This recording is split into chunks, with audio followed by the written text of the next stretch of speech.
Racing from Indianapolis this past weekend, we had the trucks back at IRP, and we had the Xfinity and Cup Series on the big track, the Indianapolis Motor Speedway. We saw Ty Majeski take home the win in the Truck Series.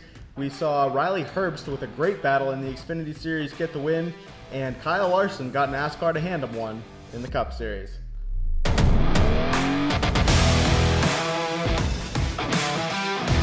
Let's recap the weekend, starting with the Truck Series race. We only saw 2 cautions outside of the actual stage breaks, and of course Ty Dillon end up being one of those cautions. The stages would be won by Christian Eckes, both of them, who led a total of 73 laps. Grant Enfinger also led 71, and the winner, Ty Majeski, would end up leading 56. After some slight contact off of turn 2, Christian Eckes and Corey Heim had a bit of a disagreement that ended up causing Corey Heim's tire to go flat. He would express his displeasure with Eckes under yellow and end up running into his truck. Heim would come all the way back to finish third in stage 2, but he would end up dropping pretty quickly in stage 3 and end up finishing 17th. Majeski would end up overcoming a restart penalty that he was assessed earlier in the race and ended up beating the leader most of the evening, which was Christian Eckes. Majeski wins his first race of the season, which is also the first for ThorSport and Ford this year. The Xfinity Series, it started out with a first lap crash, taking out Sam Mayer and Josh Berry. Allmendinger decided to make it 3 wide on the outside, making contact with Mayer. 6 or 7 cars had taken damage. First stage was pretty much dominated by Riley Herbst. He won stage 1. Chandler Smith loses fuel pressure, and he was out of the race at that point.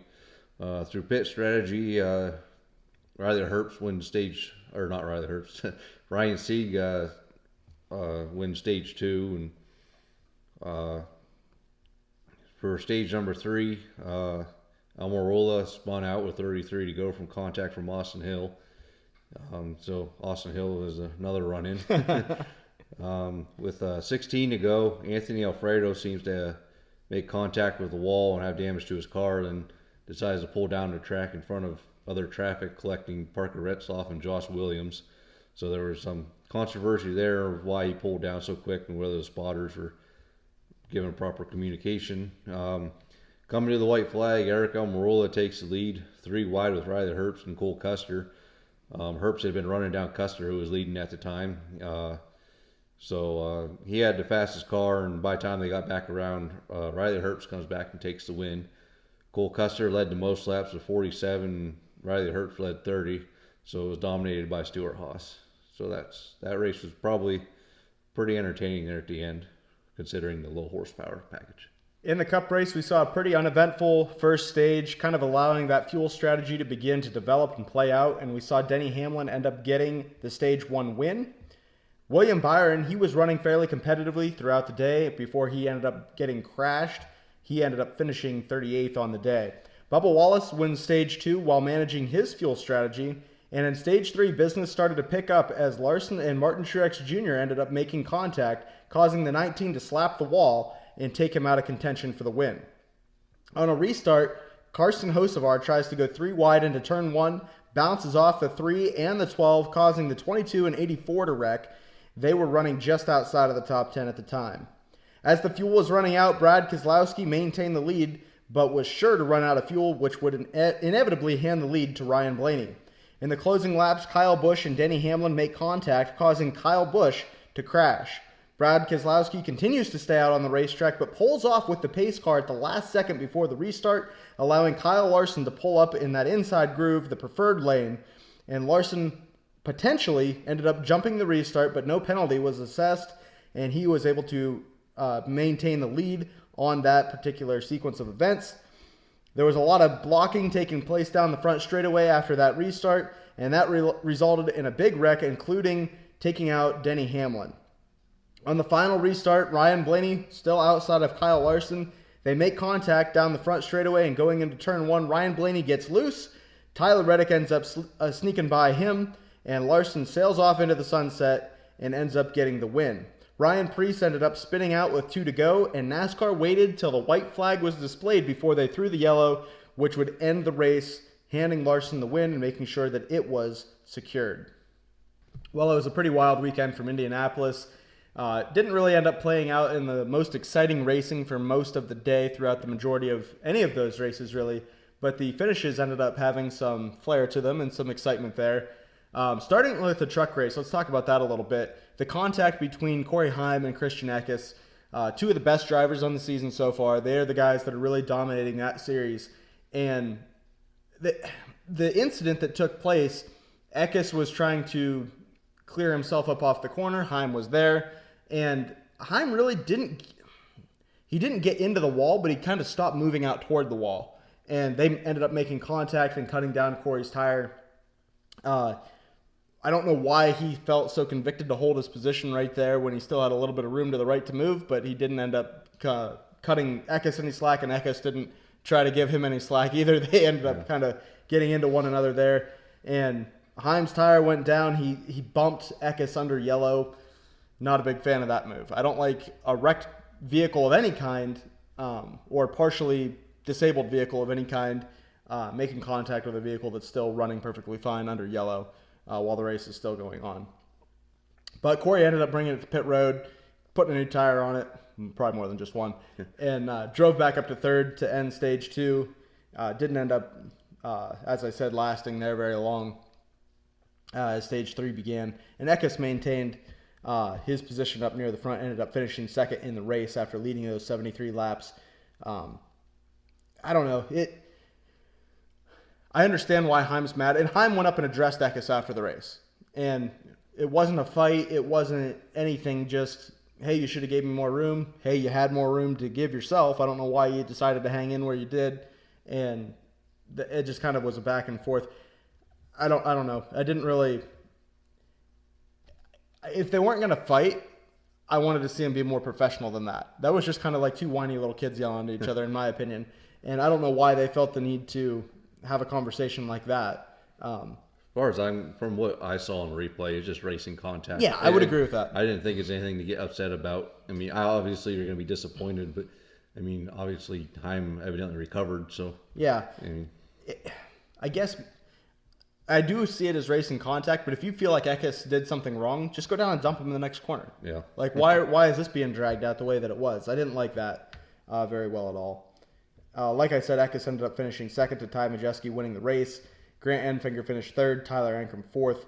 Lane Riggs continues his solid finishes up there in fifth.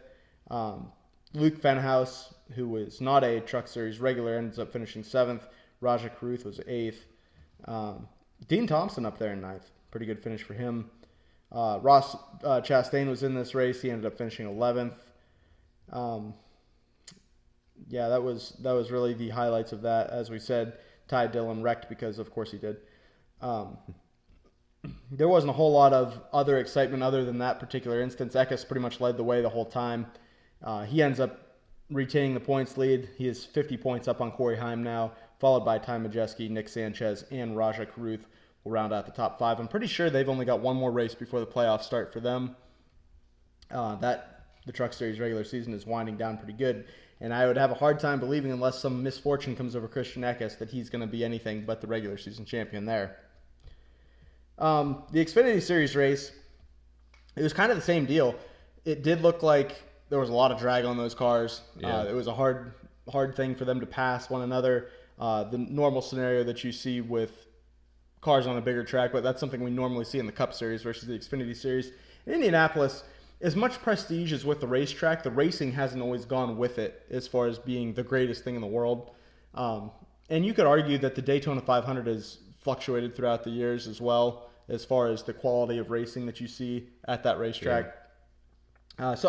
I guess my point in saying that, I don't feel like I have to apologize for racing at the Indianapolis Oval, but I like going there. I think it's a prestigious track. I think it's a market that NASCAR should be in, understanding that these are how these races are going to play out. But even with the negative things that we saw, even reflecting in the Xfinity Series race, which we agree is the best racing every weekend, even though that wasn't a phenomenal race for most of the time, I'm still very much in favor of us being there and being on that racetrack. The finish of the race really was the whole best Part. Cole Custer was leading, and you can walk me through this because I I didn't get a chance to watch the entire race. You did watch the whole thing. Cole Custer was leading. Riley Herbst was going to run him down. And when they caught one another, as you end up being in dirty air and a lot of drag, Almirola ended up passing them. Yeah. Coming to the white, correct? Yes. Okay. Yeah. And Herbst was able to weasel his way around there and get back by Almirola. Really, I think if I remember this correctly, going into 3, Herbst kind of got Custer loose a little bit underneath of him, and that's really what put them side by side. And coming off the 4 is when Almirola went blowing by both of them as they were side by side. And Herbst essentially did the exact same thing to Almirola. Going into 3, he got underneath him a little bit, kind of got Almirola loose, and went by him and went on to win. It was a good finish, a really clean finish, exactly what you want to see. Nobody really roughing each other up, just really good, hard racing. Unfortunate that air was as much of a factor as it was in that situation, but I thought a great finish. Yeah. What were your kind of key takeaways to that race? Things that you thought were things you liked, things you didn't like. What? I don't know. They got kind of strung out. Long green flag racing. I mean, on large flat tracks, I think that's going to happen anyways. Yeah. It's just I don't know how to explain it. It's just the super speedway package on a track like that just isn't. They had to use the draft in order to catch and pass somebody. That's pretty much what it is.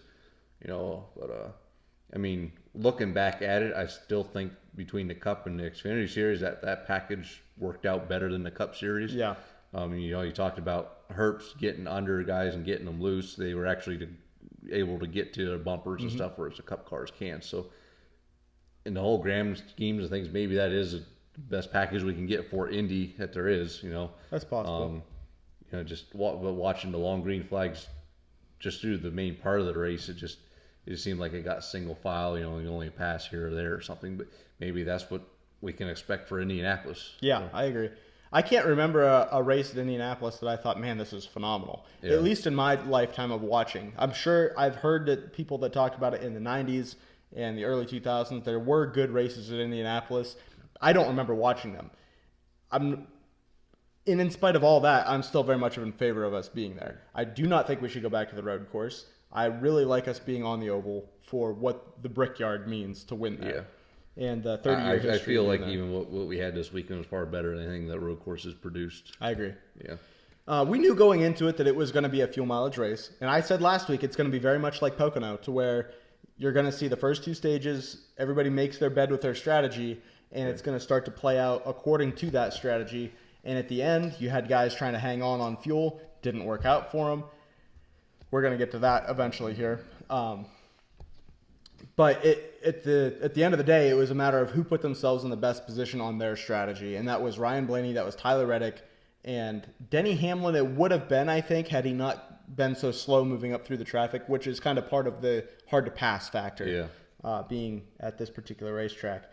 Yeah, I was curious. Hamlin pitted there before the green-white checkered, whereas Blaney was on that same fuel strategy. So must be just didn't feel like they saved enough there. Yeah, I'm not sure what. And considering how far Keselowski actually ran at that point too, I was surprised Denny couldn't make it there. Right.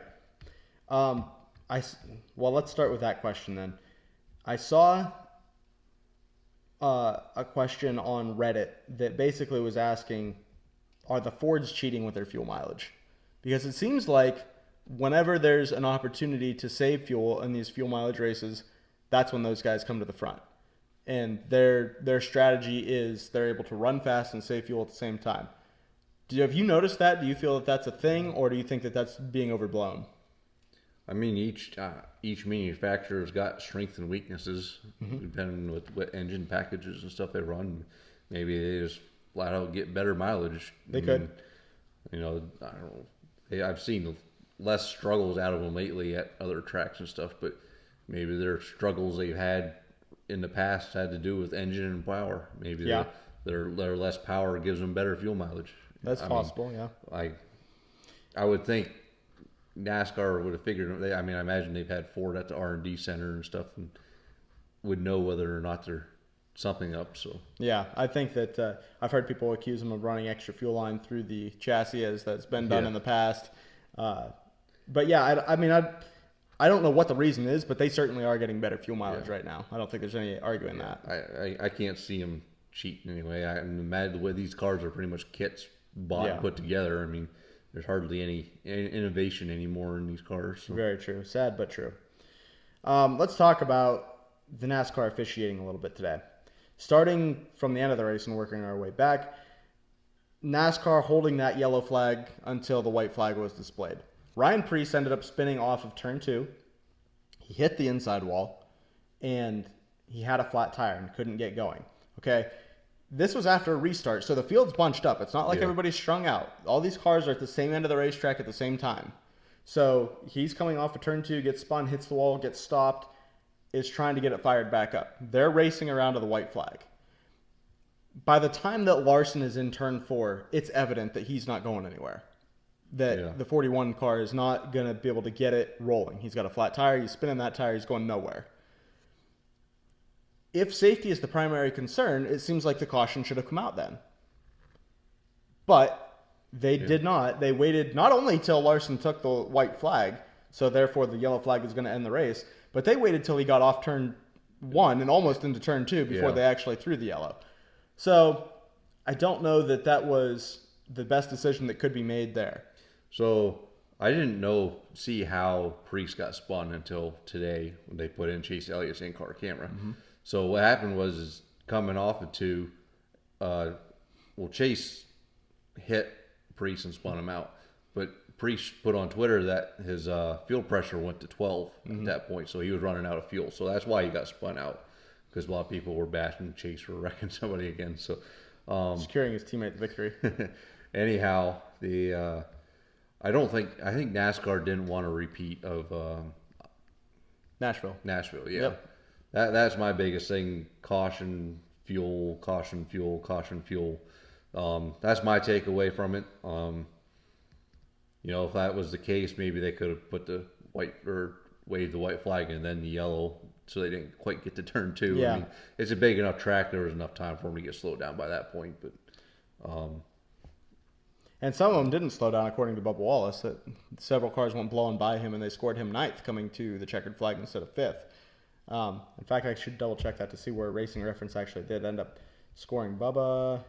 He did end up getting the 5th place finish, but they were talking on the post race that the pylon showed him 9th because other cars passed him when that yellow came out. Probably just the live scoring or whatever, because NASCAR will have to go back to the field and freeze it and then put the official standings out. But so yeah, I think that based on what they showed us at Nashville, that yellow flag could have come out sooner, because the same thing happened to Joey Logano. They started a wreck, and as soon as the cars got sideways at Nashville, Joey was 100 feet from taking the white flag, which would have essentially ended the race, and NASCAR threw the yellow, re-racked him, and decided to go again.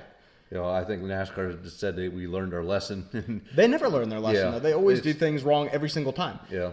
Look, I'm not necessarily arguing for... I'm not arguing that what they did was correct. I'm just saying that's why I think they did it. So what is the correct answer? I'm not 100% sure on that. I don't think that throwing a yellow before the white there would have changed the outcome of the race. It's going to give you another restart, which could cause some more drama. Yeah. And I'm actually opposed to that. I'd rather not see that happen. I'm not upset at the fact that... I'm not thrilled at how Larson won this race. I'm not really upset at the fact that the yellow flag came out. I just feel like there was a long delay between when you knew there was going to be a yellow and when the yellow came out. Yeah. And they chose to throw the yellow to where it ended the race. Yeah. And I feel like that falls into the category of race manipulation. And I'm not... Again, I didn't want to see another restart.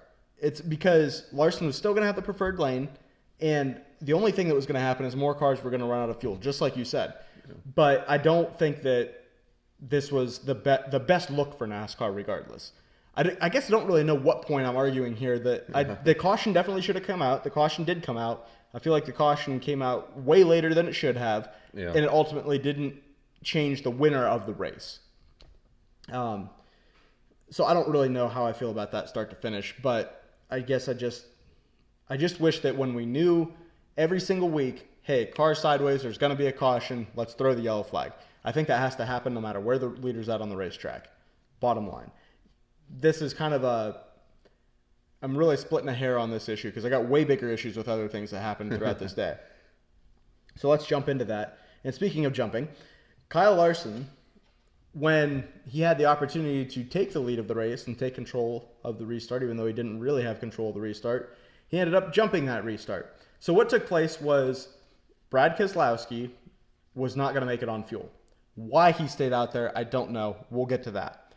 He pulls off the racetrack at the same time that the pace car is pulling off. So they're coming to the restart zone off of turn 4. Kyle Larson, now there's no car in front of him, so he's going to move up a row, which is what he's supposed to do. If a car pulls off, you're going to move up a row.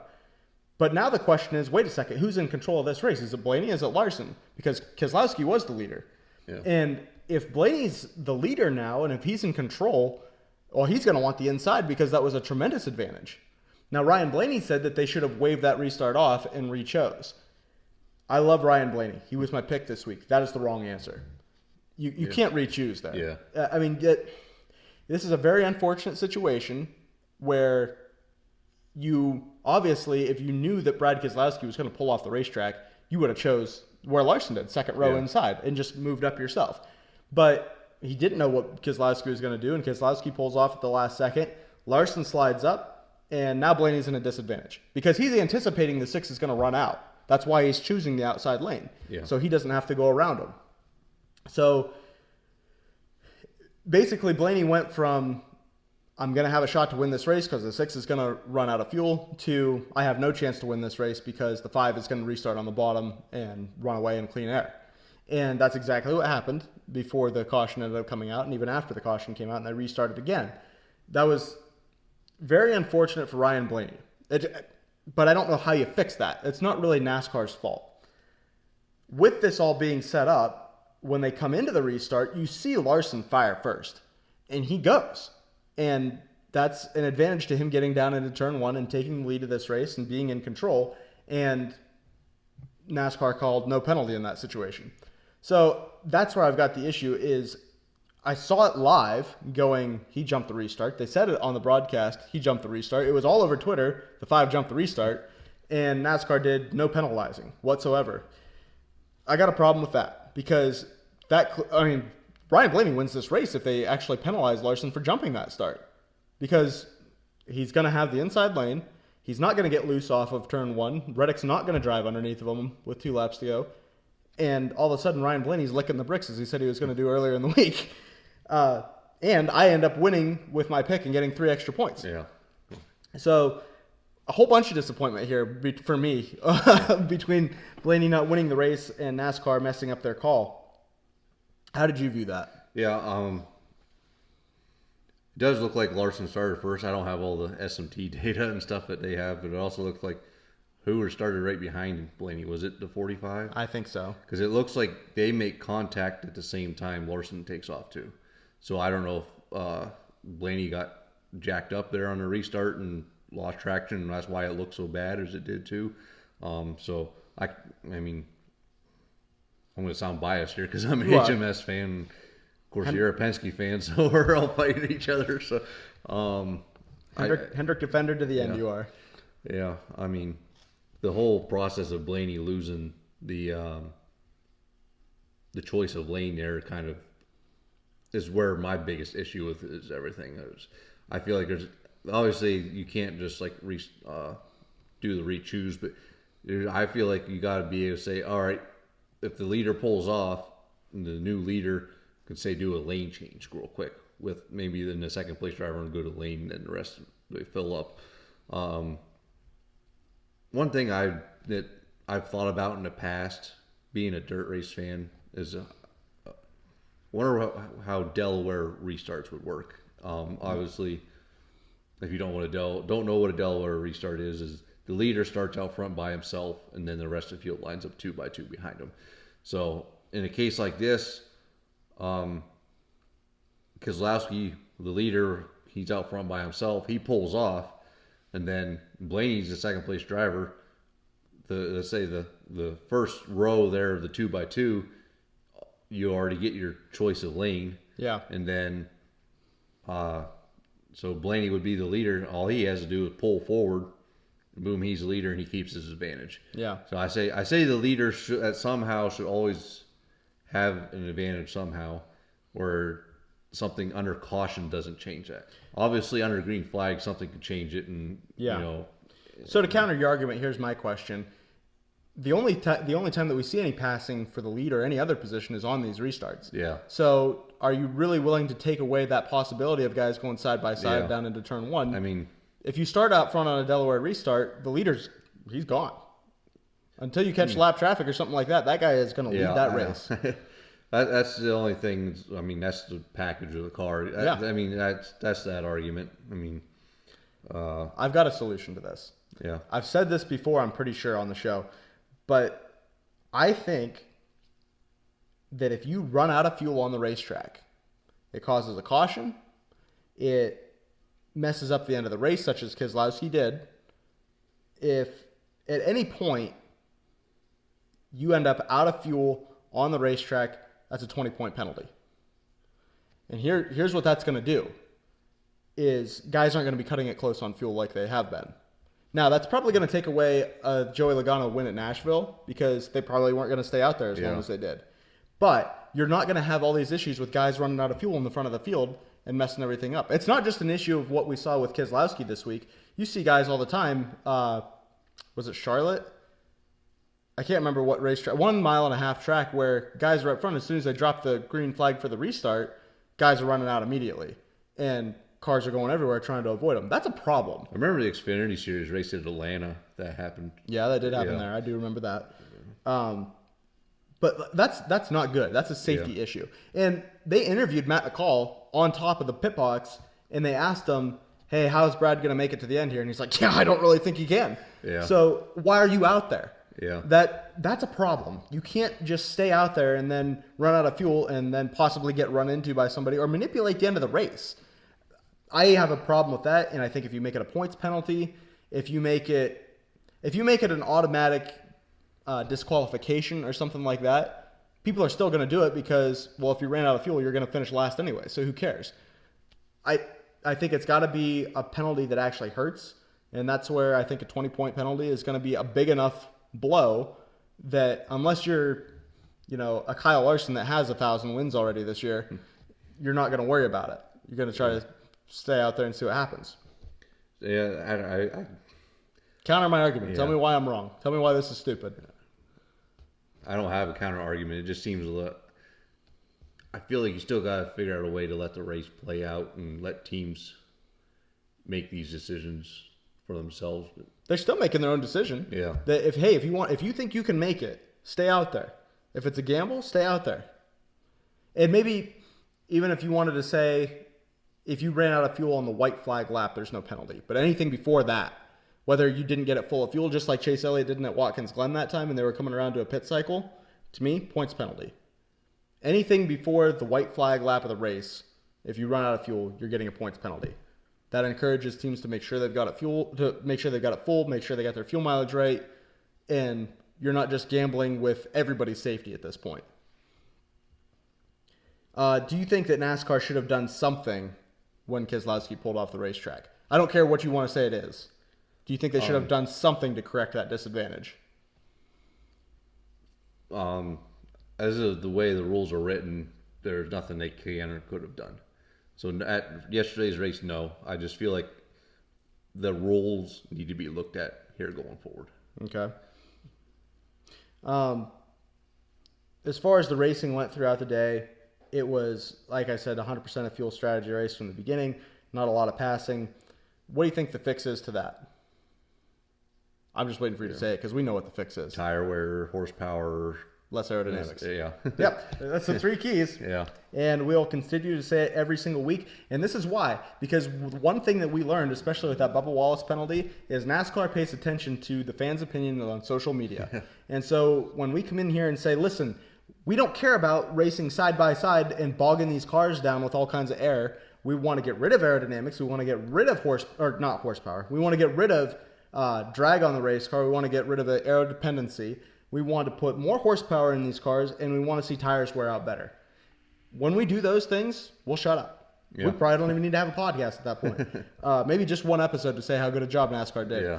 But that's what you want to see, because that will improve your on-track product, And that is the kind of thing that NASCAR needs to listen to, because I think that the fans truly are united on this. I don't think that everybody understands. They know what they want, but they don't necessarily understand how to get there. Yeah. And what they want was the racing of NASCAR in its heyday, when there were good drivers and good racing all at the same time on the racetrack. And we could have that back if we weren't being handcuffed every single time that they put those Goodyear Eagles out on the racetrack. Yeah.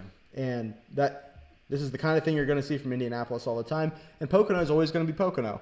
But some of these other racetracks, Kansas, before it got good, was notable for that. Kentucky was like that too, to where you just couldn't pass anybody.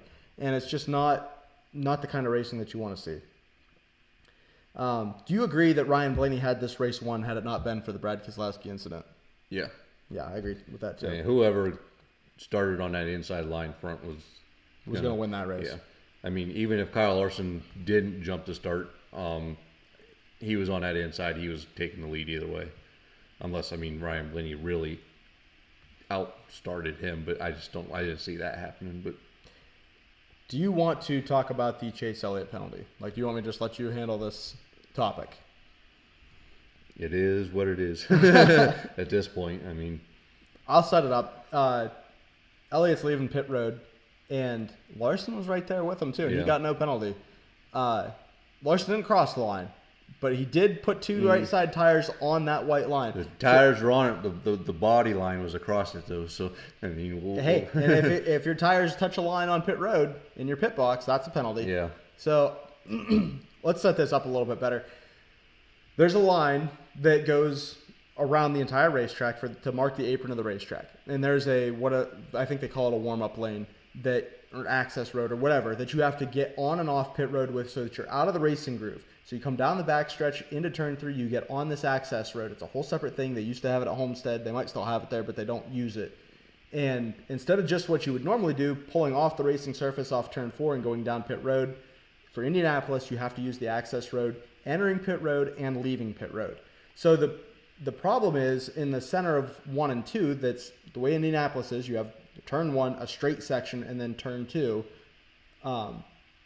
In that straight section, where you normally would kind of make a bit of an arc, and you can see that the racing groove follows that arc, and Chase Elliott maintained the same amount of buffer between the racing groove and the apron of the racetrack. He followed that curve of that racing groove, but was outside of those lines that designated the racing surface from the apron.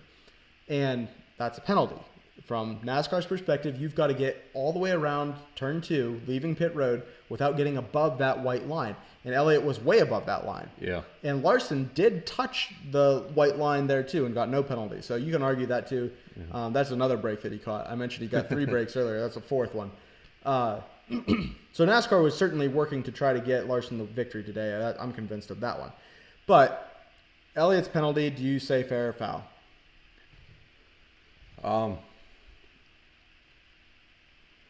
I don't know. I want to say foul, because I feel like what rule that I've seen on Twitter seem ambiguous, because the rules say you may cross the white line, and obviously he crossed 2 white lines.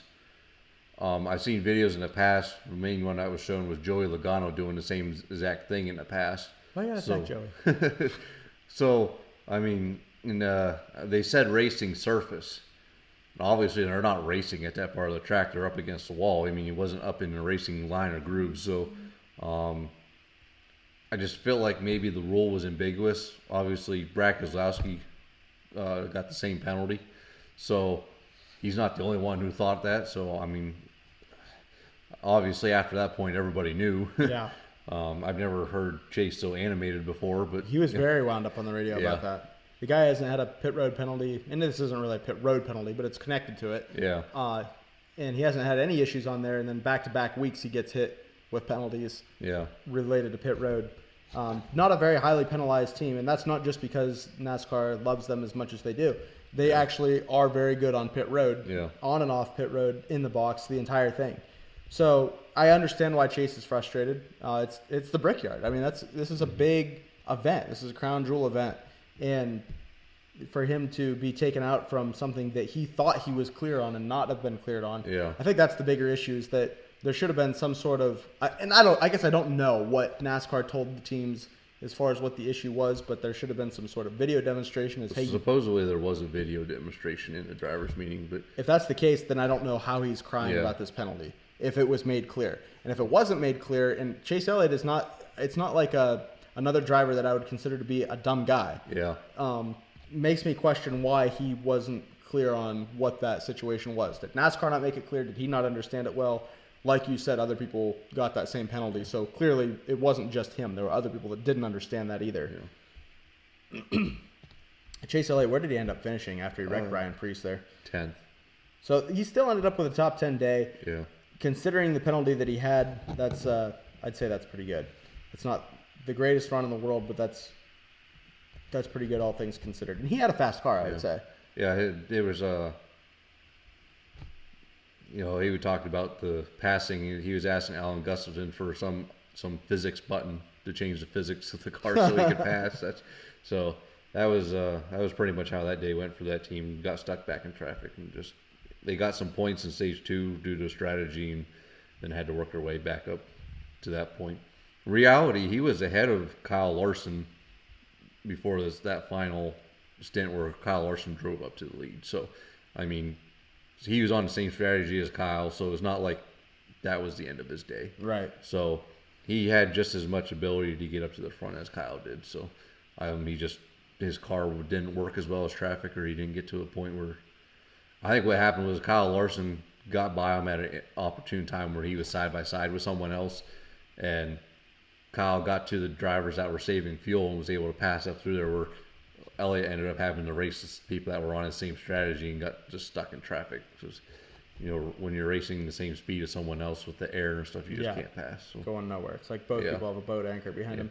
Had everyone bet on the same fuel strategy and Larson started back in the 20s, he would have never drove up to the lead like he was able to either. So you can see that once Blaney and Hamlin, once they got to full speed, it took Larson many laps to get by him. Yes. He was still quicker than them, but it took him a lot longer to get by. Right. Bubba Wallace ended up finishing 5th today, had a good run, led 26 laps, and ended up winning stage 2. That's a pretty solid day for him, especially for being as close to the cut line as he is.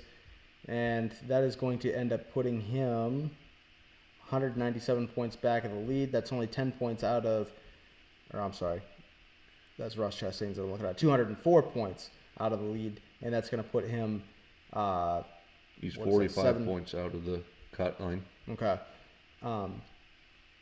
So yeah, I'm looking at the regular point standings. I'm assuming we'll have the playoff standings. Yeah.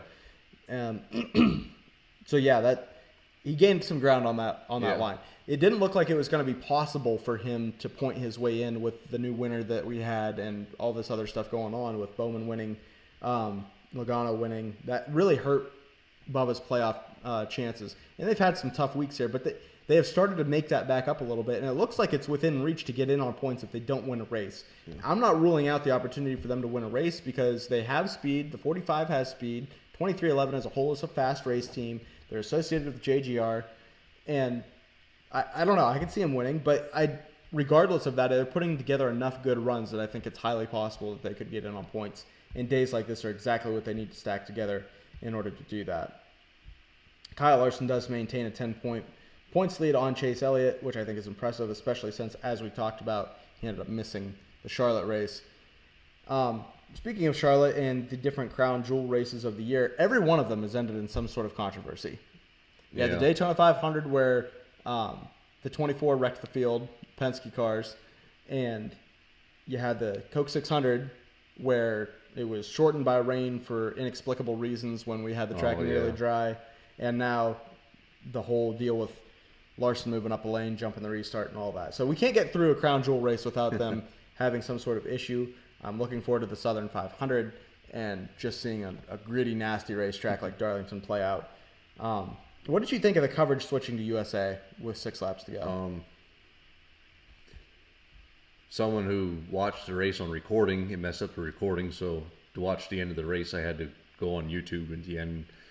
Obviously, I like to kind of keep it a surprise who won at that point, and of course, all the thumbnails and captions and stuff is, see how Kyle Larson won this race and stuff like that. It's like, well, I know what happened now, but that's the one that kind of stinks. obviously the start of the race started on USA because of the presidential announcement or whatever for Biden leaving. But Which, by the way, was not news. We all knew that was going to happen.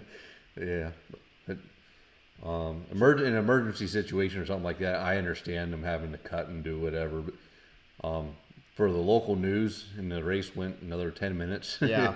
That's Fox went through the local news time period too. All year. So that's like twice this year I had to. Or the other race didn't hurt so bad because they were still live when they switched to USA. But I missed 50 laps or so in between there. So that was Nashville. Yeah. Yeah, I agree. I wish that they could just run it on USA. Yeah.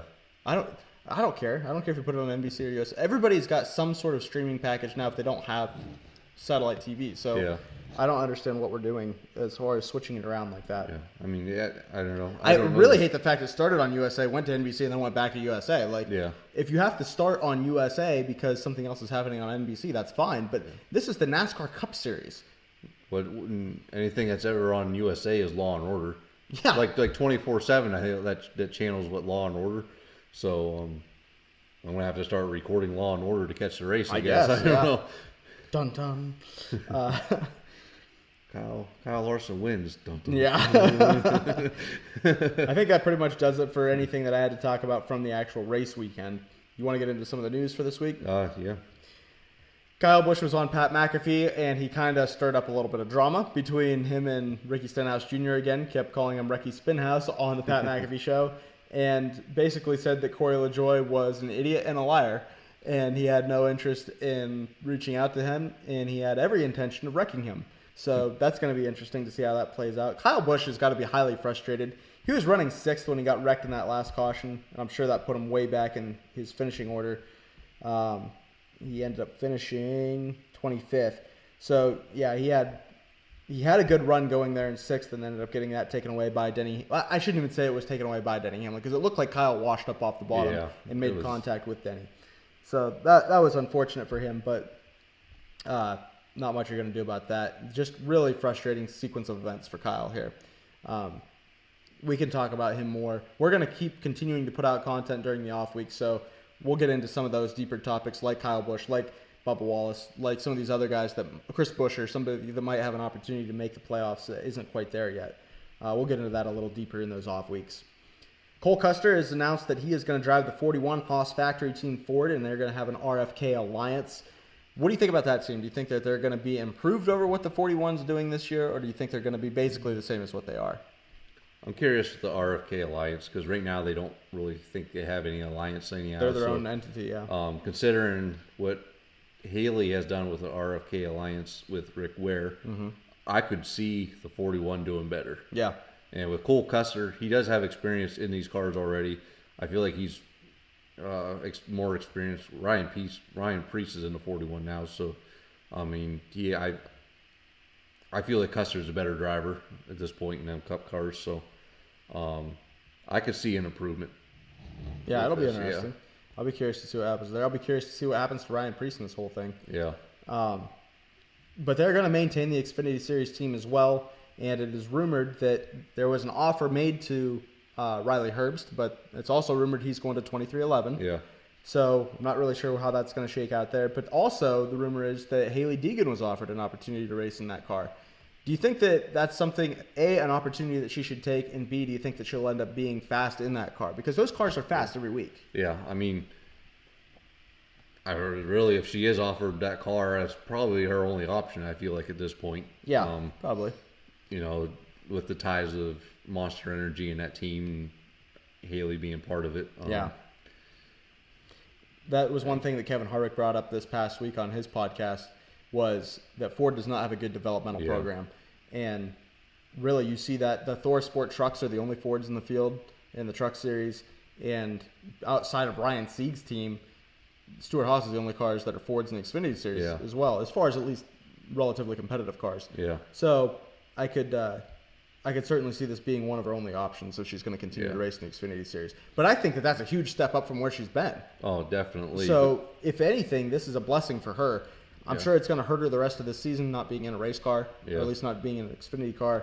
But if you have an opportunity to go there in 2025, I think that's great for her. Talking about our picks, do you have the sheet pulled up by chance? Yeah. I haven't updated this week's yet. That's okay. I can already tell you who won. This week, I ended up picking Ryan Blaney, and I was so close to a win with him if NASCAR hadn't favored their Hendrick little baby boy, Kyle Larson there. Ryan Blaney ends up finishing third, and Ryan's pick, Denny Hamlin, ended up finishing 32nd after crashing, but was running up there very consistently all day. So the garage area continues to pick great drivers each and every week that are going to run up front. Very impressed with how our picks have done so far this season. Do you know what that does to our actual standings right now? You have a 2-point lead over me. 2-point lead. Yeah. That sounds right. Well, I hope to end up maintaining that as well. Anything else that you wanted to talk about from Indianapolis? That's all the notes I got. Yeah, I mean, the other thing that was kind of controversial was this qualifying format. Okay. You know, they had the Group A and B, and usually I believe Group A has kind of an advantage when it comes to the second round because they have more time to cool off their cars and go back out. So NASCAR came up with the inside-outside line for. Originally, it was just from the top 10 out. It was A and B, which I kind of agreed with. And then the top 10 just filled out where they filled out. And usually those fast cars, it evened out a little bit. So in this case, Chase Elliott was the second fastest car, but he starts third. And I just feel like,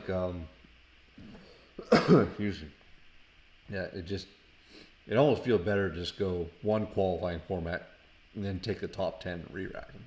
Yeah, or here's an idea.